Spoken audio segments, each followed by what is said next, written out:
has extremely powerful and effective reporting features. So if you wish to view the statistics and financials of your business, you're able to do this by selecting reports under system, and then the two different sections is broken up. So for example, if we click on statistics, here you can essentially run a date. So perhaps you want to run the current financial year. You're able to see what your occupancy rates are. You're able to see what your income rates are. And then you're able to download these to perhaps a CSV or a PDF so that you can discuss that at your upcoming business meeting.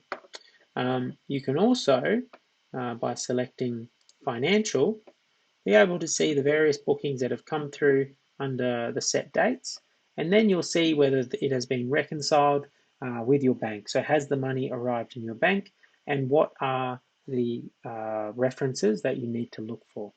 It breaks down the various informations on the bookings, showing you the amount, what fees came out, whether a transaction fee, bank fee, or agent fee, and what net income you have received, and when this arrived in your account. So this certainly allows you to manage incomes and also see how your business is performing.